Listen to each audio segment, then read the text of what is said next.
अरविंद माधव के चरणारविंद, बोलो सच्चिदानंद भगवान की जय।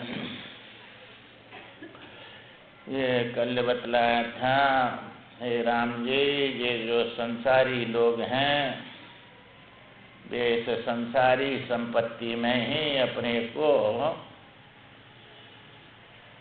सर्वश्रेष्ठ मानते हैं, इसी को सब कुछ मानते हैं, इसी में लोग लीन हो गए हैं।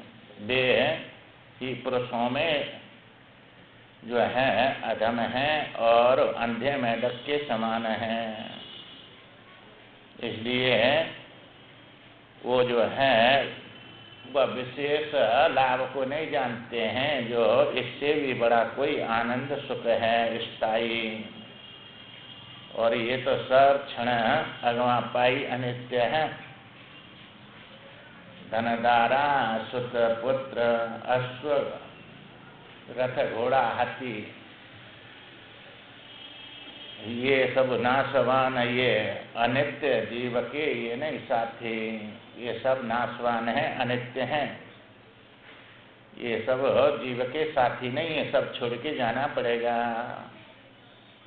और ऐसा फिर मिलेगा नहीं, क्योंकि अपना जीवन इसी में बर्बाद कर दिया, पुरुषार्थ किया नहीं और पाप कर्म में ही अपना जीवन बिताया, असत में ही लगाया, सत्य परमात्मा से नहीं जोड़ा। इसलिए वो जो है आगे जाके बड़े दुखी होंगे, बार बार मरेंगे, बार बार जन्मेंगे। इसलिए वे ही लोग कुलीन हैं, शिरोमणि एवं वंदनीय हैं। जो त्रिलोकी की राजलक्ष्मी भी वैसा आनंद नहीं प्रदान कर सकती जैसा आनंद दायिनी साम्राज्य संपत्ति सदृश सम विभूति होती है। सम में ही आनंद है, विषमता में नहीं है। सम है परमात्मा, विषम है संसार। तो अपनी बुद्धि को सम में लगाना है, विषम से हटा के एक में लगाना है, अनेक से हटा के। और अनेक में जो मिलना है वो तो मिलेगा, परंतु तुम्हारा एक में लगने से बड़ी संपत्ति प्राप्त होगी आगे जाके। इसलिए वो सत्य है, वो परमात्मा अपना स्वरूप है। ऐसा सुख कोई भी संसार की वस्तु नहीं दे सकती। जो ज्ञान से प्राप्त होती है वो मोक्ष है, सब प्रकार के दुखों से छुड़ा देती है। ये जो लोक में जितने भी दुख, जितनी भी दुस्सह तृष्णाएं और जितनी दुखदायिनी मानसिक व्यथाएं हैं, वे सब शांत चित्त वाले पुरुष के निकट जाकर वैसे ही विलीन हो जाती हैं, जैसे सूर्य की किरणों से में संपर्क से अंधकार विनाश हो जाता है। ये सब जितने भी दुख हैं वे उस शांति चित्त जो एक में लगा दिया अपने मन को, बुद्धि को, उसके सामने सब व्यथा संसार की समाप्त हो जाती हैं। जैसे सूर्य से अंधकार समाप्त हो जाता है। इसलिए समपरायण पुरुष के दर्शन से समस्त प्राणियों का मन जैसा आह्लादित होता है, आनंदित होता है एवं प्रसन्न होता है, वैसा चंद्रमा के दर्शन से नहीं होता। जिसके अंदर समता आ गई उससे बड़ा पुण्य मिलता है, क्योंकि वो ईश्वर से जुड़ा हुआ होता है। ईश्वर के दर्शन से जैसे पुण्य होता है, मंदिरों में जाते हैं तो दर्शन जो है करते हैं, तो वहाँ जड़ भगवान हैं वे, क्योंकि जड़ और चेतन भी यही है सब। हाँ, क्योंकि जड़ रूप में भी यही हैं और चेतन रूप में भी यही हैं। जैसे तुम दर्पण में दिख रहे हैं तो जड़ रूप में भी तुम ही है, और यहाँ दर्पण के बाहर भी तुम ही है। यहाँ चेतन है, वहाँ जड़ है। तो दोनों रूप में तुम ही है। इसी प्रकार ये भगवान की छाया माया ये परमात्मा से अलग नहीं है, क्योंकि ये जड़ है वो चेतन है। इसलिए इसके दर्शन से भी जो है परमात्मा के दर्शन से जितना पुण्य होता है, समता में जो स्थित हो गए, उतना किसी भी दूसरे दर्शन से नहीं होता, क्योंकि वहाँ समता में चेतन है भगवान। इसलिए तो भगवान ने कहा मोते अधिक संत कर लेखा, सप्तम सममोही में जग देखा। क्योंकि सात में सब मेरा ही स्वरूप है, सातवीं भक्ति है, सब भगवान सिया राम में सब जग जाने, ये सप्तम भक्ति है। और मेरे से अलग जो है जो संत हैं वे विशेष हैं, क्योंकि मैं जो है यह संसार में सब रूपों में बना हुआ हूँ और वे सब रूपों से अलग हैं। संत समता में एक है, एक में स्थित हैं, अपने स्वरूप में हैं, वहाँ जड़ चेतन नहीं है। और यहाँ जड़ चेतन दोनों हैं, क्योंकि जड़ चेतन दोनों में दर्शन होता है भगवान का। चेतन के साथ जड़ रहता है, यहाँ तुम्हारे शरीर के साथ जड़ के साथ तुम चेतन भी है। तो ये प्रकृति पुरुष हैं दोनों, हाँ एक नहीं है। चेतन असली वास्तविक चेतन नहीं है, ये मायाकृत है। इसलिए जो है इसमें दो मिल गए, ये ईश्वर का स्वरूप है, ईश्वर का ही स्वरूप है, क्योंकि ईश्वर से जो वस्तु बनी है वो उसी का रूप होता है। जो वस्तु जिससे बने, जिससे प्रकाशित हो, वो उसी का रूप होता है। तो ये सतचित आनंद से बना है, इसलिए सतचित आनंद है। ये सब पूरा का पूरा संसार उसी से बना है, इसलिए उसी का स्वरूप है। क्योंकि कारण से कार्य अलग नहीं होता है, पर कारण का बोध न होने से कार्य में फंस गया है, दुखी हो रहा है। कारण आनंद स्वरूप है, कार्य दुख रूप हो गया बोध न होने से। इसलिए जो है उसको बोध है, इसलिए आनंद स्वरूप है, और यहाँ बोध न होने से, ज्ञान न होने से दुख रूप हो गया। इसलिए ये जो अंदर आया है अध्यास, अध्यास माने उस सतचित आनंद है छोड़कर असत जड़ और जो है दुख में फंस गया, विपरीत हो गया है। जो पुरुष प्रिय और अप्रिय को सुनकर स्पर्श करके देखकर खाकर और हर्षित होते हैं और खिन्न होते हैं। चूंकि अनुकूल है तो हर्षित होंगे, प्रतिकूल है खिन्न हो जाएंगे, दुखी होंगे। वह शांत कहा जाता है जो प्रयत्न पूर्वक इंद्रियों को अपने वश में करके समस्त प्राणियों के साथ समता रूप व्यवहार करता है। समता रूप व्यवहार है न दोष्टि न कांक्षति, सबके साथ में रहकर और सबसे असंग रहता है, क्योंकि एक को देखता है सब में परमात्मा को। और वो न तो भविष्य की आकांक्षा करता है कि ऐसा हो जाए मेरे लिए भविष्य में, न प्रत्यक्ष का परित्याग करता है, जो मिला है उसको भोगता है। वह शांत कहलाता है, जिसका मन रमण उत्सव और युद्ध के अवसर पर भी व्याकुल न हो और चंद्रमा के समान निर्मल आभा से युक्त रहता है, वह शांत कहा जाता है। चाहे उसके सामने दुश्मन मृत्यु आ जाए, चाहे ये जो है चंद्रमा की जो है उजाली में शांति मिले, दोनों में सम रहता है। वो हर्ष शोक का अवसर उपस्थित होने पर भी जो पुरुष वहाँ अनुपस्थिति के समान न तो हर्षित होता है न वो जो है दुखी होता है, क्रोध ही करता है, वह उसका मन गाढ़ निद्रा में सोए हुए पुरुष के मन के समान निर्विकार रहता है। जैसे तुम्हारा सो गए तो आनंद में डूब रहे, कोई विकार नहीं है, ऐसे वो जागृत में भी निर्विकार रहता है, मन से ऊपर उठा रहता है। मन में संकल्प विकल्प ये जो आते रहते हैं अनुकूल प्रतिकूल, इनको सबको देखता रहता है, ये मेरे नहीं है और इनसे मेरे को ना कोई हानि है ना लाभ है, ऐसा वो जो है देखता है। ये तो तरंग उठेंगी अंतःकरण में, इसलिए इनसे कोई लेना देना नहीं, वह शांत है।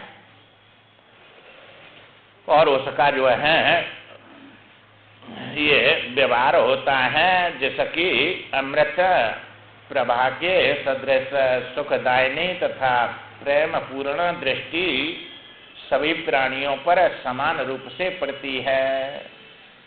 न उस किसी से राग करता है न द्वेष करता है, इसलिए समान रूप से सबको देखता रहता है। परमात्मा का स्वरूप सब में है, उसी की शांत संज्ञा होती है, शांत रहता है। अशांति तो दुख देती है। जिसका अंतःकरण शीतल हो गया है एवं जिसकी बुद्धि मोक्ष मोहाच्छन्न नहीं है, मोह में जो है नहीं स्थित है, क्योंकि मोह ही सब दुख देता है, मैं मेरे बना के इसमें फंसा रहता है। और ये परिच्छिन्न में जिसकी बुद्धि स्थित नहीं है तथा जो लौकिक व्यवहारों के साथ व्यवहार करता हुआ भी उनमें आसक्त नहीं होता। लौकिक व्यवहार सब ज्ञानी करते हैं, ऐसा नहीं है कि करते न हो, परंतु आसक्त नहीं होता किसी में, क्योंकि ये भोक्ता भोग ये जो है स्वप्न के समान है, व्यवहारिक है, ये परमार्थ में नहीं है। और जो है ऐसा समझ के और न किसी से आसक्त होता है न किसी से विरक्त होता है, क्योंकि उसकी द्वेष भी नहीं है किसी से और किसी से राग भी नहीं है। जो आता है उसको भोगता है, अपने सामने जो अधिकार में है, तो अन्य अधिकार की वस्तुओं से विरक्त होता है। अधिकार की में जो है रक्त होता है, भोगता है सबको। वो भोगता हुआ भी जो है वो उनसे लिप्त नहीं होता है, वो कर्म उसको फल नहीं देते, भोग के समाप्त कर रहा है। ये सम्यक प्रकार से व्यवहार करते हुए भी जिस पुरुष की बुद्धि आकाश के सदृश निर्विकार रहती है, वो राग द्वेष कलंक से लिप्त नहीं होता, उसे शांत कहा जाता है। तपस्वियों में विद्वानों, याजकों, नरेशों, बलवानों और गुणवानों के समुदाय में समयुक्त पुरुष की विशेष शोभा होती है। चाहे कोई कितना भी विद्वान हो, जब तक समता नहीं आई तो उसकी इतनी वो नहीं है समता। और जो है चाहे कितना भी गुणवान हो, उसी की शोभा ज्यादा होती है जो समता में स्थित हो गया। जन गुणशील महापुरुषों का मन सम में आसक्त हो गया है, उनके चित्त में निर्विकार उदय होता है और निर्विकार रहते हैं वे। निवृत्त का माने किसी उसमें प्रवृत्ति नहीं करते हैं अपने व्यर्थ की। ये व्यर्थ की प्रवृत्ति कोई जो है प्रवृत्ति कहते हैं, जो करनी है वो तो खाना पीना अपने अनुकूल माने शरीर स्थिति के लिए वो तो सब करते ही हैं। उसी तरह जैसे चंद्रमा से चांदनी प्रकट होती है, उसी प्रकार उनके अंदर से ये जो है समता रूपी गुण प्रकट होता है, उसी में स्थित रहते हैं। उस समरूप उत्कृष्ट साधन का आश्रय लेकर बहुत से महान भव जिस क्रम से परम पद को प्राप्त हो चुके हैं, तुम भी परम पुरुषार्थ की सिद्धि के लिए उसी प्रकार का अनुसरण करो। ये सब बतलाए हैं, ये बड़ी स्थिति ऊंची पर पहुंचाने वाले हैं, उसी में तुम जो है स्थित हो चुके हैं। तुम्हारी जब लक्ष्य इस शरीर पे रहती है तब सब दोष आते हैं। जब अपने स्वरूप पे, परमात्मा पे, आत्मा पे दृष्टि रहेगी तो सब दोष निवृत्त होते हैं। ये अध्यास जो हो गया है, 3 अध्यास हैं ये। ये धर्माध्यास बोला जाता है। धर्मी का और वस्तु का ये 3 प्रकार के अध्यास होते हैं। तो इनकी निवृत्ति कैसे हो? राम जी ने कहा गुरुजी ये अध्यास हो गए, इसमें फंस के बड़ा दुखी हो रहा है, इनकी निवृत्ति कैसे होगी? क्योंकि ये जब तक अध्यास रहेंगे, माने अध्यस्त, सत्य में असत जो दिख रहा है इसको अध्यास कहते हैं। सत्य आत्मा और उसमें ये मैं मेरे अध्यस्त हो गए। मैं माने जीव, मेरे माने शरीर, शरीर से संबंध सब ये अध्यस्त हो गए। जैसे रस्सी में सर्प अध्यस्त है, वो कोई सत्ता नहीं है, इसी प्रकार ये सब जो जितने भी हैं मैं मेरे सब अध्यस्त हो रहे हैं और ये अध्यस्त होके दुख दे रहे हैं। इनकी निवृत्ति कैसे हो? तो ये बसरी जी महाराज कहते हैं राम जी यह योग से, सांख्य से, कर्म से नहीं जाएगा। ये अध्यास तुम्हारे न योग से जाएगा, क्योंकि योग में चित्त की वृत्ति का निरोध होता है। समाधि में पहुंच जाएंगे या फिर ध्यान में लग रहे हैं तो ध्यान से, समाधि से अविद्या निवृत्त नहीं होती है, विक्षेप की निवृत्ति होती है।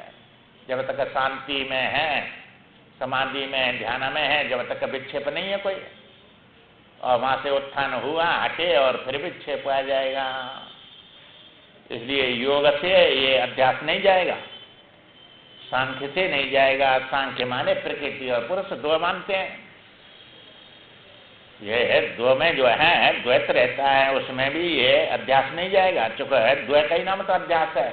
सत्य और असत्य दोनों मिले हुए, प्रकृति पुरुष, उससे भी नहीं जाएगा, कर्म से भी नहीं जाएगा। चूंकि कर्म करेंगे तो उससे जो है दुख सुख प्राप्त करेंगे, जन्म मृत्यु कर्म से ही होते हैं सब।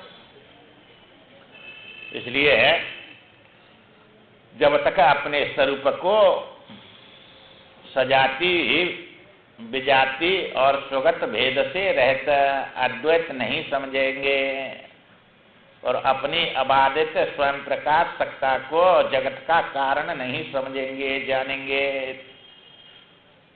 जगत के अधिष्ठान को अपने स्वरूप के रूप में अनुभव नहीं करेंगे, तब तक अध्यास किस में है और किससे है,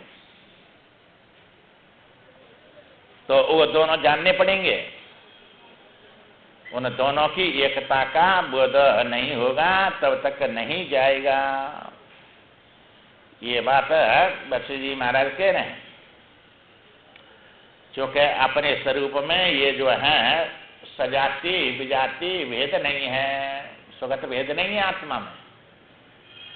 ये सजाति भेद सब जो है या व्यवहार में है, दृष्टा का दृष्टा से भेद, सजाति भेद है, ये सब में दृष्टा अलग अलग है। ये योग का दृष्टा, सांख्य का दृष्टा, और ये सामान्य रूप से सब जो है दृष्टा समझते हैं। एक वेदांत का दृष्टा, दृष्टा कई होते हैं, तो आप कौन सा दृष्टा जाना है, कौन से दृष्टा से तुम जो है व्यवहार कर रहे हैं। दृष्टा दृश्य ये व्यवहारिक हैं सब, और ये बाधित करने पड़ेंगे, अपने स्वरूप में बाधित हैं ये।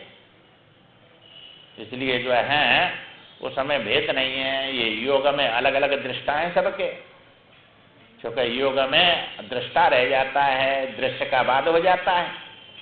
इसलिए दृश्य का बाद होने पर भी दृश्य अभाव रूप से रहता है उसमें। इसलिए वहां द्वैत नहीं, अद्वैत नहीं हुआ, द्वैत ही बना रहता है। और प्रकृति पुरुष में तो द्वैत है ही है, द्वैत मानते ही है ये। उनके दृष्टा अलग अलग हैं और सब दृष्टा अपने अपने शरीर का पोषण कर रहे हैं। और सांख्य का दृष्टा ये सब जो है इंद्रियों से, अंतःकरण से कर्म करता, देखता, भागता है सब। इसलिए ये भी जो है दृष्टा वास्तव में नहीं है। और कर्म से तो ये जाएगा ही नहीं, कर्म से तो ये अध्यास हो ही रहा है सब दुख सुख का। तो ये जो है अद्वैत, अद्वैत का संबंध न देश से होता है, न काल से, न वस्तु से। अपनी महिमा में रहता है और उसमें से कल्पना रूप से सबको देखता है। अब वो इंद्री से नहीं देखता, आंख से, और वो जो है मन से या बुद्धि से ज्ञाता नहीं बनता है। देखना और जानना ये जो है इंद्रियों से होता है। आंख से तुम माया के देख रहे हैं, बुद्धि से जान रहे हैं, इसलिए इसके ज्ञाता हैं, और आंख तुम्हारी ज्ञान है और ये ज्ञेय बन रहा है, त्रिपुटी हो रही है। या त्रिपुटी के पीछे जो बैठा है प्रकाशक, वो आत्मा है, वो अपनी महिमा में। तो पीछे का मतलब ये आंख के पीछे या सिर में नहीं है, और पीछे कोई दिशा में नहीं है, पूर्व पश्चिम में, क्योंकि पूर्व पश्चिम दिशा तो ये सब देश में आ गई। ऊपर नीचे ये उनमें नहीं है, ये ऊपर नीचे पूर्व पश्चिम सब उसमें कल्पित है, कल्पना है। इसलिए अपनी महिमा में है। पहले तो महिमा को नहीं जानता है ये महिमा किसको कहते हैं। ये ब्रह्म जो कहते हैं ईश्वर है, ये तो देश में है, सब व्यापक है। व्यापकता देश के बिना बनेगी नहीं, इसलिए देश में व्यापक होता है। काल में नित्य अनित्य होते हैं, और वस्तु सब देश काल में ही रहती हैं ये, इसलिए ये तो व्यवहार बन जाता है, परमात्मा नहीं है ये। इसलिए अद्वैत नहीं समझेंगे और अपनी अबाधित स्वयं प्रकाशता को जगत का कारण नहीं समझेंगे कि ये जगत का कारण मैं ही हूँ, मेरे से ही संसार पूरा का पूरा उत्पन्न हुआ है। ये बात समझ में नहीं आती है, मैंने कहाँ करी ये सब जो बनाए, इसलिए ये बैठेगी नहीं बात। जगत का कारण चेतन होता है, जड़ नहीं होता है। जड़ थोड़ी क्षण करेगा, ये कहूँ बहुत स्वामी ये चेतन करेगा कि जड़ करेगा। जड़ और चेतन दो ही चीजें, चेतन है आत्मा और उससे सब अनात्मा है। नीचे उतर आए देश काल वस्तु सब जड़ेंगे सब, तो इनमें रहने वाले सब जड़े। तो ये नीचे उतर के ये इसमें पड़ गया, ये अध्यस्त है और वो अधिष्ठान है। अब ये उसके बिना ये सिद्ध होंगे नहीं, इनके बिना वो रहेगा, इसलिए वहां पहुंच के अद्वैत होगा। ये बहुत सूक्ष्म बातें हैं, हाल समझ में नहीं आती है, पर ये सुनने से बहुत पुण्य मिलता है इनका। इसलिए आगे जाके निकलेंगे, समझ में आ जाएंगे। कभी सुनेंगे नहीं तो कभी समझ में आएंगे ही नहीं है। ये तो नचिकेता से कहा यमराज ने, अब आगे लोगों को ये आत्मा परमात्मा सुनने को नहीं मिलता है, और उनको चबाता हूं बार बार में। ये सुनना भी इसका बड़ा भारी महत्व का होता है, बड़े भाग्यवान ही सुनते हैं इसको। अब आगे इनको सुनने को नहीं मिलता है, तो सुनना भी बहुत पुण्यदायक होता है इसका। तो ये आत्मा परमात्मा जो बताया जा रहा है अद्वैत तत्व, उसके सुनने से भी बहुत पुण्य होता है। और पुण्य चाहिए तुम्हें, 1000 रुपया खर्च करके यात्रा में गए, वहाँ 5 भूतों के सिवाय और क्या देख के आए वहाँ से। सब 5 भूत तो यही है, ये सब वही जड़ को देखा है, दर्शन कर आए, बस जड़ का दर्शन। 1000 रुपया खर्च कर आए और दुख कितना उठाया है, क्या लाए वहां से दुख के सिवाय, दुख ही लेके आए। परंतु बात दुख से तप बन गया, पुण्य बन गया, बेकार नहीं गया। वो खर्चा करने गए तो वहां से निकल के दुख उठाया तो भगवान क्या लक्ष्य करके गए, तो इसलिए वो यात्रा कोई व्यर्थ नहीं गई, वो पुण्य बना, वहां से पुण्य लेके आए। वो 1000 रुपया में और कितना दुख उठा के पुण्य मिला, और यहाँ तो 1 घंटा में उससे लाख गुना ज्यादा मिल जाएगा। यहाँ चेतन का वर्णन है, वहां जड़ का है, जड़ के सिवाय वहां कुछ नहीं मिला। यहाँ चेतन का श्रवण हो रहा है, और माँ आंख से तो मैंने जड़ ही देखा, बस वो जड़ परमात्मा का दर्शन करके आए, और यहाँ चेतन परमात्मा का दर्शन हो रहा है। हाँ, तो यहाँ ज्यादा पुण्य है कि वहां ज्यादा पुण्य है? यहाँ ज्यादा पुण्य है, लाखों गुना ज्यादा पुण्य है। इसलिए जो है समझता नहीं है, ये तो जीव वहां दौड़ेगा, खर्चा करेगा अनाप शनाप, परंतु ज्ञान आएगा। 30 घंटा खर्च कर आएगा, दिन रात में लौट के आएगा, पर यहाँ 1 घंटा नहीं आएगा। वह 30 घंटा है, 1 महीना में सुने तो 1 घंटा निकाले के कितना पुण्य जमा होगा। 30 दिना में 1 घंटा सुनेगा तो कितना पुण्य जमा हो जाएगा, और मात्र 30 घंटा में कितना पुण्य जमा हुआ, समझता नहीं है। लाखों रुपया गए और कितना कष्ट उठाया, और फिर भी जो है वही तुच्छ नाश होने वाला पुण्य मिला। और ये तो अविनाशी से मिलाएगा, ऐसा पुण्य है। इसलिए जगत का कारण जड़ नहीं होता है, चेतन है, अपना स्वरूप है वो। ये समझ में नहीं आवे तो भी जो है चूंकि समझ में नहीं आता है ये अपना स्वरूप, चूंकि तुमने इस सृष्टि को बनाया, सब तुम्हारे बिना बनेगी नहीं। ये से पहले मैं होना चाहिए, मैं जो है वो पहले होता है और यह पीछे उत्पन्न होता है। मैं अनादि है और ये आदि वाला बन जाता है। इसलिए यह से पहले मैं का होना जरूरी होता है। मैं के बिना यह सिद्ध नहीं होगा। यह के बिना मैं रहता है तो मैं सत्य निकला कि यह सत्य निकला, पर मैं ये शरीर नहीं है, जीव नहीं है। मैं नाम यहाँ आत्मा का है, वह आत्मा ही है। मैं डाल के जो है मैं कहता है। इसलिए ये झंझट में फंसा, ये इस समय फंस जाता है, जड़ में डाल दिया चेतन को, इसे अभिनिवेश कहते हैं इसको। इसलिए जगत का कारण वो चेतन है, स्वयं प्रकाश है वो, और जो है जड़ नहीं है। जानेंगे जगत के अधिष्ठान को अपने स्वरूप के रूप में अनुभव नहीं करेंगे जब तक का अध्यास नहीं जाएगा। चूंकि सत्स्वरूप से वो अधिष्ठान बन रहा है, चेतन रूप से तुम दृष्टा बन रहे हैं। इसलिए सत और चेतन दो नहीं होते हैं, अलग अलग नहीं होते। अलग अलग होके दो आएंगे, तुम क्षणिक बन गए, वो जड़ बन गया। अब इसको समझना पड़ेगा। तो ये कहते हैं समझो उसको, ये अध्यास जिससे है तो बस सत से अध्यास है और चेतन में हो रहा है। क्योंकि बिना अधिष्ठान के कोई अध्यस्त नहीं होता है। अधिष्ठान के बिना कोई सत्ता बनती नहीं अध्यस्त की, और ज्ञान के बिना कोई भ्रांति होती नहीं है। सत के बिना अध्यस्त नहीं बनेगा, ज्ञान के बिना भ्रांति नहीं होगी। जैसे सत रस्सी में और असत जड़ा जो है वो चेतन सर्प दिख रहा है, तो सत नहीं हो तो वहाँ अध्यस्त जो है बनेगा नहीं। और तुम्हारे अंदर है चेतन में जो है वो ज्ञान हो रहा है उसका, तो ज्ञान से भ्रांति हो रही है तुम्हारे अंदर कि सर्प है। तो ये सत को लेकर वस्तु बनती है और चेतन को लेकर माने ज्ञान बनता है। तो ज्ञान तुम्हारे पास है और वस्तु उसके पास है। इसलिए ये दोनों जब तक एक नहीं करेंगे, ये कैसे दिख रहा है और कैसे देख रहा है, तब तक अध्यास जाएगा नहीं। तो ये बहुत सूक्ष्म जिज्ञासु को बात समझ में आएंगी। इसलिए जब तक जिज्ञासु नहीं है तब तक सुनने पर भी बात समझ में बैठेंगी नहीं। इसलिए जो है पुण्य तो होगा पर उसको जो है मुक्ति नहीं होगी। मुक्ति समझने से होगी और पुण्य सुनने से होगा। इसलिए पुण्य तो हो रहा है, व्यर्थ तो नहीं जा रहा है, परंतु ये समझ में तो धीरे धीरे आगे जाके आएगा। चूंकि अभी अधिकारी योग्य नहीं बने, जिस समय है उन दोनों की एकता का बोध नहीं होगा तब तक नहीं जाएगा। अब ये कह रहे हैं, राम जी कहते हैं गुरु जी ये सम्यक बोध कैसे हो? ये जो बोध है आत्मा का परमात्मा का, ये कैसे होगा?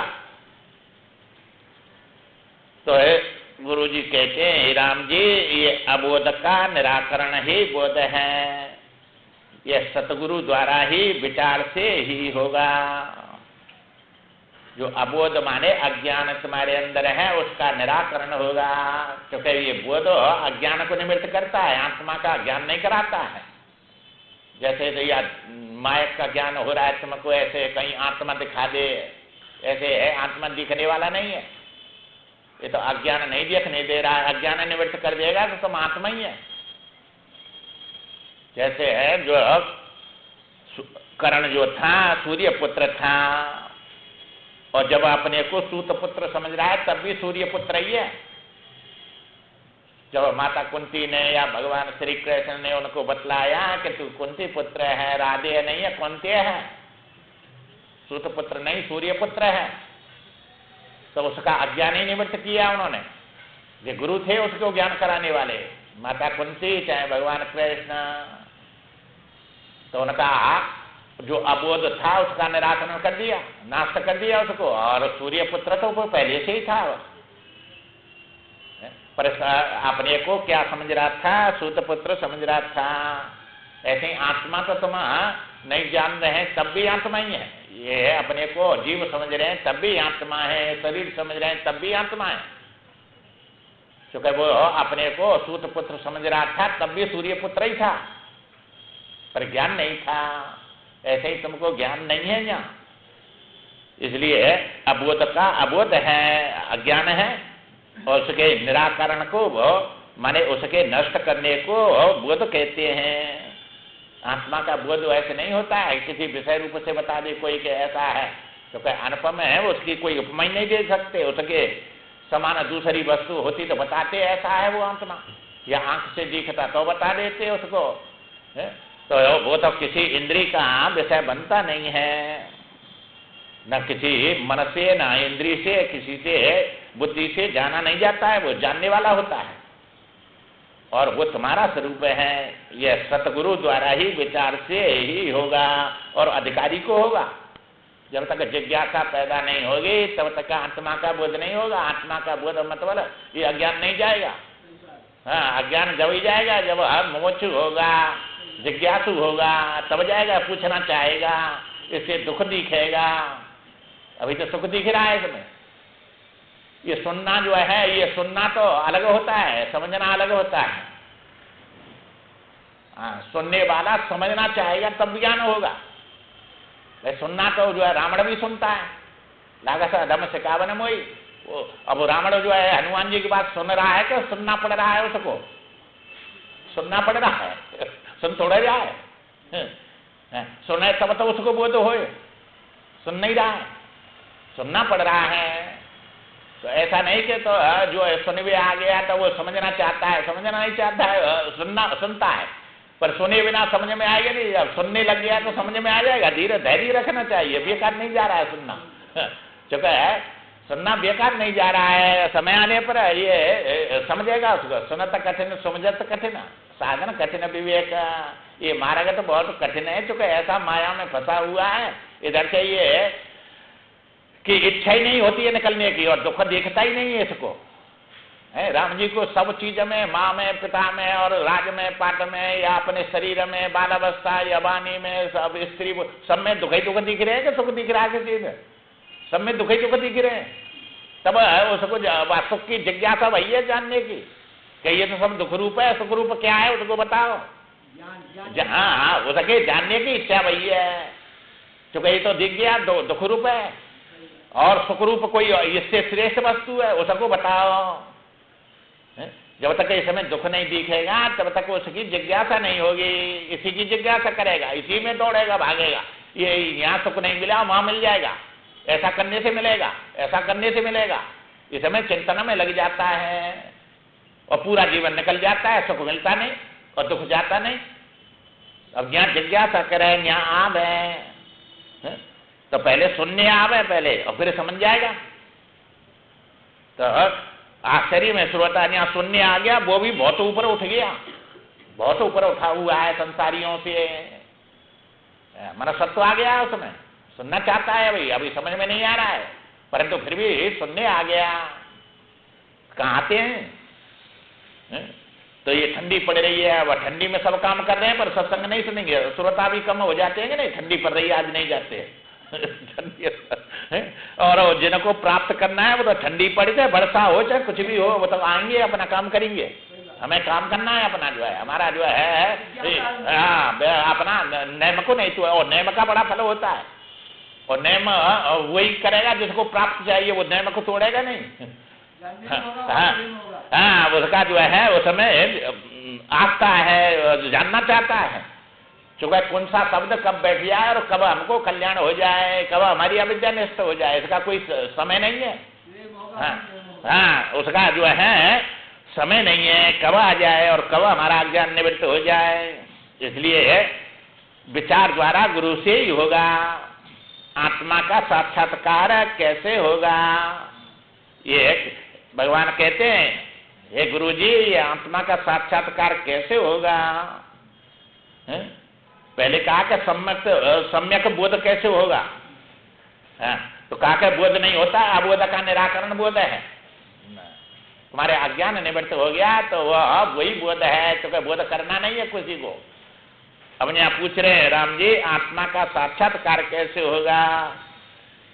जैसे तुम्हारा प्रत्यक्ष ये है मायक दिख रहा है, ऐसे हमको आत्मा कब दिखेगा? तो गुरु जी कहते उत्तर देते हैं, हे राम जी, साक्षात्कार जड़ वस्तु का ही होता है, चेतन का नहीं होता। जड़ वस्तु ही दिखती है, क्योंकि ज्ञान जितने भी होंगे वे जड़ के ही होते हैं, चेतन का ज्ञान होता ही नहीं है। हाँ, जो चेतन है वो जो है वो चेतन जानने वाला होता है, और वो जो है ज्ञान में आने वाला नहीं होता है। चेतन आत्मा साक्षात अप्रोच है। ये जो है 4 प्रकार से ज्ञान होते हैं। एक प्रत्यक्ष, जैसे तुम्हारे सामने ये मायक दिख रहा है, अच्छे से दिख रहा है, अच्छा इंद्री का नाम होता है। कान से सुन रहे हैं, आंख से देख रहे हैं, हाथ से छू रहे हैं, ये सब जो है जीव से चाख रहे हैं, ये प्रत्यक्ष है, प्रत्यक्ष ज्ञान है सब। ये खट्टा है, मीठा है, तुम्हारे जीव से चाक के बता दिया, आंख से देख के लाल है, काला है, पीला है, ये है बता दिया तुमने अच्छे से देख के, इंद्रियों से देख के। ये अब ये काले पीले सब दिख रहे हैं, ये जड़ ही तो है सब, ये फूल है, ये मायक है, सब जड़ का ही तो ज्ञान हो रहा है। तो जड़ वस्तु का ही ज्ञान होता है, ये प्रत्यक्ष है। ये परोक्ष है, परोक्ष ज्ञान है, ईश्वर का होता है, वो अच्छे से नहीं दिखता है परंतु है, हरे व्यापक सर्वत्र समाना। ये आंख से देखा कि तुमने मन से बुद्धि से शास्त्र के अनुसार जाना, इसको जो है हरि व्यापक है, सर्वत्र परोक्ष है, वो सर्वत्र है परंतु दिखता नहीं है। ये दूसरा परोक्ष ज्ञान होता है। और फिर अपरोक्ष ज्ञान होता है। अपरोक्ष अपने अंदर है, जैसे अहम ब्रह्मास्मि, वो ब्रह्म मैं ही हूं। ये ईश्वर, हम तो ये असुर कहते हैं, ईश्वर अहम नहीं होता कि ब्रह्म मैं हूं ये कह सकते हैं, पर ईश्वर मैं हूं ये नहीं कह सकते, क्योंकि ईश्वर चेतन होता है व्यवहार में और ब्रह्म सत्य होता है, तो सत्य सब है ही है, सत्ता सब में है, ब्रह्म की सब में है, इसलिए सत्ता मैं हूं, मैं ब्रह्म हूं ये कह सकते हैं, पर मैं ईश्वर हूं ये नहीं कह सकते। ईश्वर हो हम बलवान सुखी, ये तो असुरों का काम है, असुर बनते हैं, देवता कोई ईश्वर नहीं बनता है। इसलिए जो है ईश्वर का अंश है, ये ईश्वर नहीं है। वो सर्वज्ञ है, सबको जानता है, सर्वशक्तिमान है, या में कहा है ईश्वर के गुण या जीव में। इसलिए जो है ईश्वर नहीं, पर सत्य के गुण है इसमें, ब्रह्म सत्य है और ये भी सत्य ही है।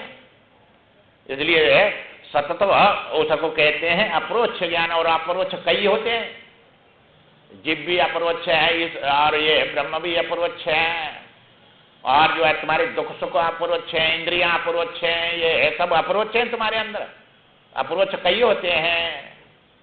तो ये 3 प्रकार ज्ञान हो गए, तो ये विषय के ज्ञान होते हैं तीनों, प्रत्यक्ष भी, परोक्ष भी और अपरोक्ष भी। ये भी सब विषय के ही हैं, सब तुम्हारे द्वैत रहता है ना तीनों ज्ञानों में। और आत्मा साक्षात अपरोक्ष है, मां दोनों ही रहते हैं, बस देखने वाला देखने वाले दो नहीं है, मां एक ही है, देखने ही वाला रहता है, देखने वाला नहीं रहता है, कुछ भेद नहीं है उसमें, आंख नाक नहीं है, प्राण नहीं है उसमें, शरीर नहीं है, हाड़मास कुछ भी नहीं है। इसलिए सब भेदों से रहते हैं, चेतन है वो, और चेतन के आश्रय ज्ञान अज्ञान रहते हैं। ये ज्ञान अज्ञान चेतन नहीं है, ज्ञान अज्ञान को देखने वाला है। तो ये जो आकार निराकार चेतन नहीं है, आकार निराकार को देखने वाला है। तो ये सब जो है वो दिखने में नहीं आता, देखने वाला है, वो तुम ही है, तुम ही तो सबको देख रहे हैं, और तुम्हारे साथ ही तो ज्ञान और अज्ञान है। तो ये ज्ञान और अज्ञान बुद्धि में होते हैं, अंतःकरण को लेकर होते हैं, मैं जानता हूं मैं नहीं जानता हूं। तो ये ज्ञाता बनेंगे बुद्धि को लेके, और ज्ञान बनेगा इंद्रिय को लेके। तुम पे आंख है तो ये देख रहे हैं इसको, माइक को, आंखें न होती तो कहां तुमको इसका ज्ञान होता। और आंख से या माइक के देख रहे हैं, ज्ञाता बनने बुद्धि है तब तो ज्ञाता बने, बुद्धि न होती तो ज्ञाता बनते ही नहीं, जानते ही नहीं। इसलिए जो है ये उपाधि से तुम जो देख रहे हैं ये जीव बन के देख रहे हैं, ज्ञाता ज्ञान ज्ञेय त्रिपुटी बन जाती है ना, इसके पीछे आत्मा उसी का प्रकाश इनमें के आ रहा है। जो जानने की सामर्थ्य है इसमें और देखने की सामर्थ्य है वो चेतन की है, इनकी नहीं है। इनमें सामर्थ्य नहीं, जैसे चश्मा में थोड़ी है देखने की सामर्थ्य, आंख में सामर्थ्य है और आंख में के बुद्धि इस शब्द को देख रही है, और जीव देख रहा है। वहां जीव से जो है बुद्धि लगी है, बुद्धि से जो है ये आंख लग रही है, आंख से चश्मा लग रहा है, तब शब्द दिख रहा है। चश्मा थोड़ा ही देख रहा है इसको, चश्मा के द्वारा देखने वाला जीव है और जीव थोड़ा ही देख रहा है, जीव के द्वारा आत्मा ही है। तो ये जो है आत्मा ही, क्योंकि देखने की सामर्थ्य चेतन में ही होती है, जड़ में थोड़ी। और ये सब जड़ें उससे आगे जो जितने भी है, परंतु चेतन समझते हैं, चेतन है नहीं, जानते हैं, मानते हैं। तो मान्यता अज्ञान होता है, जानकारी नहीं है। इसलिए जानो और मानो, मान लिया तो उसको परमात्मा मान के और उसकी भक्ति करो। ईश्वर जाना नहीं जाता है, मानना पड़ता है। संसार है मान रहे हैं, जीव है मान रहे हैं, दुख सुख है मान रहे हैं, तो इसका बनाने वाले को भी मानो और उसकी भक्ति करो। वो आनंद स्वरूप है और वही निकालेगा इसमें से, दुख में से, और कोई उपाय है नहीं। और जो मांगेंगे सो चीज देगा। तो भूखे हैं तब तो मांगेंगे। अब ये प्राण नहीं होते, पेट दिए बड़ा पाप लगाया, ये पेट लग गया, प्राण धारण कर लिए, इसलिए भूख प्यास सब आ गई अंदर। अब इनको तो भोजन चाहिए और भोजन उसके बिना मिलेगा नहीं, बिना भजन के। इसलिए भजन करो उसके लिए, ये संसार चाहिए तो तभी मिलेगा। इसलिए उसके लिए और जो है भजन करो। ये सरल है, बस जानना बहुत कठिन है। जाना तो कठिन है, सुनना तो कठिन है, ये तो साधन कठिन, विवेक ये तो बहुत ज्यादा कठिन है। और ये मानना जो है ये सरल है सबसे। माता सबरी ने मान लिया था भगवान राम यहाँ आएंगे, बस उनका दर्शन होगा, हमारा कल्याण हो जाएगा, ये मान लिया। जाना नहीं, गुरु ने कह दिया, वो बात मान ली, और मान ली तो बस जो है उसका उनके लोक में चले गए। यदगत्वा निवर्तन्ते तद्धाम परमम मम। तो उनको जाना नहीं था, माना था, मान कर उनका कल्याण हो गया। तो मानेंगे तो भक्ति है और जानेंगे तो ज्ञान है। इसलिए ज्ञान अपने आत्म में नहीं है, वस्तु के अधीन होता है। तो उसको जो है आत्मा ही आत्मा से आत्मा को आत्मा जानेगा। या में आंख से या कोई जानने वाला दूसरा या जानने में आने वाला दूसरा नहीं है। जब आत्मा का ज्ञान होगा तो आत्मा ही आत्मा से ही, बुद्धि से या आंख से नहीं। और आत्मा को ही आत्मा समझेगा, अनात्मा को नहीं। अब तुम तो यह जो है मैं हूं या मैं को जो है आंख से शरीर देख रहे हैं और बुद्धि से जान रहे हैं, और या जड़ को चेतन मान रहे हैं, तो ये तो सब दोष आ गए इसमें। इसलिए जो है आत्मा का ज्ञान आत्मा से ही होता है, दूसरे में है। और आत्मा ही आत्मा से आत्मा को आत्मा समझता है, जीवात्मा को आत्मा नहीं। और यहाँ तो जीव को आत्मा समझ रहे हैं या शरीर को आत्मा समझ रहे हैं, ये सब अज्ञान है। तो इसलिए जो है ज्ञान स्वरूप है आत्मा, ज्ञान में आने वाला नहीं है। ज्ञान का ज्ञान होता नहीं है, ये जड़ का ही ज्ञान होता है, अज्ञान का ही ज्ञान होता है। ये अज्ञान है माया का, इसमें ज्ञान कहाँ है? इसका जड़ का ज्ञान हो रहा है तुमको। ज्ञान का ज्ञान होता नहीं, ज्ञान तो एक ही होता है, दो थोड़े होते हैं। और ज्ञान और अज्ञान या दो में है, व्यवहार में आते हैं। तो ये देखने वाला, दिखने वाला, जानने वाला, जानने में आने वाले, ये सब जो है द्वैत बन जाता है। तो ये द्वैत ज्ञान जो है परमात्मा में द्वैत है नहीं। इसलिए हे राम जी जो है आत्मा जाना नहीं जाता है, अनात्मा ही जाने जाते हैं। अनात्मा का विषय का ही साक्षात्कार होता है, आत्मा का नहीं होता। आत्मा साक्षात अपरोक्ष है और ये सब जो है ज्ञान परोक्ष अपरोक्ष प्रत्यक्ष बनते हैं। इसलिए जो है ये ज्ञान जो है व्यवहारिक होते हैं, और वो ज्ञान आत्मा का जो अव्यवहारिक है वो जिज्ञासु को गुरु के द्वारा ही होगा, उसका आवरण ही है, बस ज्ञान का फल है। वहां तो अज्ञान की निवृत्ति और कोई फल है ही नहीं। आत्मा में किसी भी व्यक्ति के प्रयोग अज्ञान मूलक है, क्योंकि आत्मा से ये सब जो बना है। तो दृष्टा से दृष्टि, तो ये समझाने के लिए अज्ञान मूलक है वे भक्ति। क्योंकि वो है चेतन दृष्टा और ये वृत्ति है तुम्हारी जड़, और जड़ वृत्ति में दृश्य जड़ दिख रहा है सब। तो ये विभक्ति दृष्टा बदल के दृष्टि नहीं बना, क्योंकि चेतन बदल के जड़ नहीं बना है। जैसे तुम अपनी छाया देखते हैं तो छाया तुमसे ही बनी है, दर्पण में तुमसे ही बनी है, तो वो जड़ है, तुम चेतन है, तो तुम बदल के कहां बने वहां जड़? वो जड़ दिख रहा है तब भी तुम चेतन नहीं है, वो न दिखे तब भी चेतन नहीं है।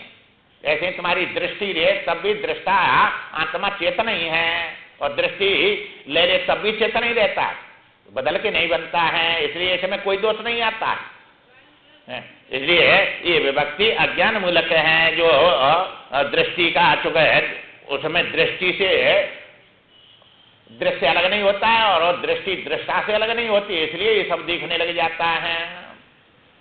तो उसी में से जब कारण बताया तो उसी में से तो ये दृश्य बनेगा, सब बनाना पड़ेगा। तो उसको समझाने के लिए ये विभक्ति करनी पड़ेगी, उसमें से चेतन में से जड़ बनाना पड़ेगा। बनाना क्या, ये जड़ की प्रतीति है, बना थोड़ा ही है, परंतु ये समझ में नहीं आता है। तो तुम्हारी दृष्टा में दृष्टि बनी नहीं है, दृष्टा बदल के दृष्टि बना नहीं है, क्योंकि दृष्टि जड़ है तो वह चेतन है, और दृष्टि में दृश्य जो है वो बना नहीं है, वो भी जो है दृष्टि दृश्य रूपम दिख रही है, और दृष्टा ही दृष्टि रूपम दिख रहा है। अब दृष्टा के बिना दृष्टि नहीं, दृष्टि के बिना दृश्य नहीं, और दृश्य के बिना दृष्टि रहती है भाव की, और दृष्टि के बिना दृष्टा रहता है। इसलिए एक ही सत्य है, तीन सत्य नहीं है ना, क्योंकि दो के बिना वो रहता है, दृश्य के बिना दृष्टि नहीं, दृष्टि के बिना दृष्टा नहीं, दृश्य नहीं। इसलिए दृष्टा और दृष्टि और दृश्य के बिना दृष्टा रहता है, इसलिए वही सत्य है, ये कही वही दृष्टा का ये सब विलास है, सब स्वप्न जैसे दृष्टा का विलास है, ऐसे यहाँ भी ये जो है चेतना का विलास है सब। तो इसमें वास्तव में नहीं, इसलिए तो मिथ्या है। तुम्हारा स्वरूप सत्य है, तुम जो है चेतन होने पर या जड़ में कूद पड़े, इसलिए सब खड्डा में है, दुख आगे। ये राम जी कहते हैं, गुरु जी ये शास्त्र का सार क्या है, वह सार को बताओ। सब शास्त्रों का क्या सार है, वो सबसे बड़ी पूजा क्या है? वशिष्ठ जी महाराज कहते हैं, हे राम जी, बस शास्त्र का, पूरे शास्त्रों का, वेद का एक ही सार है, वो यह है कि यह मैं नहीं हूं, बस इतना समझ लो, यह मैं नहीं हूं। और इससे बड़ी कोई पूजा नहीं है दुनिया में, सबसे बड़ी पूजा है। बस यह का निषेध कर दियो, यह मैं नहीं हूं, यह को मैं समझ रहा है, ये जीव यह है कि मैं है, और ये शरीर यह है कि मैं है, ये जीव यह है, जब तक दुखी सुखी दिखता है, और देखने वाला कभी यह बनता नहीं है, वो तो वही रहता है। मैंने इस शरीर को, जीव को देखा दुखी सुखी, तो ये वहां यह बन जाता है परमात्मा, और यहाँ ये अहम बना हुआ है, एकदम इसको नहीं देखता है, एकदम को ये देख रहा है। ये माया का मैं को नहीं देख सकता, मैं माया को देख रहा हूं, परंतु या मैं को भी मैं देखता हूं, तो मैं आत्म रूप से देखता हूं और जीव रूप से दिखता हूं, तो परमार्थ में जीव यह बन जाता है, और यहाँ अनिदम है, यहाँ मैं बन रहा है। तो इनमें विवेक करके जो है यह मैं नहीं हूं, इतना समझ लो, बस सब शास्त्र जान लिए तुमने, पूरा वेदांत का ज्ञान आ गया, यह मैं नहीं हूं। परंतु यह है बिना विचार के निकलेगा नहीं, यह मैं पड़ा हुआ है, मैं हूं ये तो सब जानते हैं, पर मैं क्या हूं ये नहीं जानते, मैं क्या हूं ये नहीं जानते हैं। वो मैं हूं ये तो कर्म जान रहा है, पर मैं क्या हूं ये नहीं जान रहा है। मैं क्या हूं कि सूत पुत्र हूं ये जान रहा है, मैं सूर्य पुत्र हूं ये कहां जान रहा है। मैं क्या हूं ये नहीं जान रहा है, मैं हूं ये तो जान रहा है। ऐसे ही मैं हूं ये तो सब जान रहे हैं, चाहे वो पशु हो, चाहे मनुष्य हो, चाहे देवता हो, सब जान रहे हैं कि मैं हूं, पर मैं क्या हूं ये नहीं जान रहे हैं। और ये सदगुरु बताएंगे तो क्या है, क्योंकि माया इस न आपको जान कहिए सो जीव, न माया को जानता है, न अपने को जानता है, न ईश्वर को जानता है, उसका नाम जीव होता है। हाँ, अब इन तीनों को जानेगा तब इससे निकलेगा। इसलिए भगवान कहते हैं कि ये जो सबसे बड़ी पूजा है, क्योंकि वो चेतन है, स्वयं सिद्ध है, और जड़ की पूजा कर रहे हैं, जड़ के चरणों में पड़े हुए हैं, साष्टांग नमस्कार कर रहे हैं, दे दे हमको, ये दे दे, वो दे दे। अब जड़ के पास कुछ है तो तुमको दे देगा। तो चेतन जड़ के चरणों में पड़ता है और मां से मांगता है और उसकी पूजा करता है। अब बेचारा वो क्या देगा, स्वयं जड़ है वो। इसलिए जो है, इसलिए तो कह दिया भगवान ने, मोते हुआ अधिक संत कर देखा, क्योंकि मैं जड़ रूप में दिख रहा हूं सब जगह। सब मंदिरों में जड़ बन के बैठा हूं कि मैं चेतन हूं? वो संत जड़ है कि चेतन है? तो ये कितनी सूक्ष्म बात है, और ये सब सुनती कह रही है। पर मां हाथ जो रहेगा गिड़गिड़ाएगा और बड़ी बड़ी दूर जाएगा और बड़ा खर्च करेगा वह जड़ के चरणों में पड़ने के लिए, चेतन से बोलेगा भी नहीं। ऐसी बुद्धि है ये, ऐसा माया है ये। इसलिए जो है ये कह रहे हैं जो अज्ञान मूलक है, जो विभक्ति हो रही है चेतन में जड़ की, ये अज्ञान मूलक है, क्योंकि उसके बिना समझ में नहीं आएगा। तो समझ आने को जहाँ उस समय जो विभक्ति करनी पड़ेगी उसे विकल्प कहते हैं, व्यवहारिक है वो। तो संकल्प विकल्प तुम्हारे ऐसा है ऐसा नहीं, तो ये सब होते रहते हैं, ये व्यवहारिक हैं सब, समझने को हैं ये। जिसमें जिसका अत्यंत अभाव है उसी में जो भास है उसे मिथ्या कहते हैं। सत में असत का अत्यंत अभाव, सत में ही असत दिख रहा है। तुम सत है तब तो ये सबको देख रहे हैं सबको, तुम न होते तो ये कहां दिखता। और सत में असत है नहीं, इसलिए मिथ्या है असत। चेतन में जड़ दिख रहा है, चेतन में ही जड़ दिख रहा है, जड़ में जड़ थोड़े ही दिखेगा। इसलिए जड़ मिथ्या है, चेतन में अत्यंत अभाव है जड़ का। और आनंद में दुख दिख रहा है, आनंद में दुख का अत्यंत अभाव है। जिसमें जिसका अत्यंत अभाव है उसी में दिखे उसको मिथ्या कहते हैं। तो सत और चेतन और आनंद है, और उसी में असत जड़ और ये दुख दिख रहा है। इसलिए पहचान न होने से इसमें पड़े, जब तक इससे नहीं निकलेंगे, जब तक वो समझ में नहीं आएगा अपना सत्य स्वरूप। इसलिए उसके लिए ये जिज्ञासा और सतगुरु मिल जाए तभी जो है इससे पार होगा। हे राम जी, तुम्हारा जैसा जिज्ञासु हो और मेरा जैसा गुरु हो तभी एक संसार सागर से पार होगा। ये अट्टे बट्टे नत्तू खेरे नहीं निकाल सकते इससे। जो है ये विद्वता अलग होती है और सतगुरु ज्ञान अलग होता है। तो वो ज्ञान जो है सतगुरु के ही पास होता है, वही अज्ञान को निवृत्त कर सकता है। इसलिए जो है वो जिज्ञासु का ही होगा। आगे विचार कल करें। श्रीमन नारायण नारायण नारायण।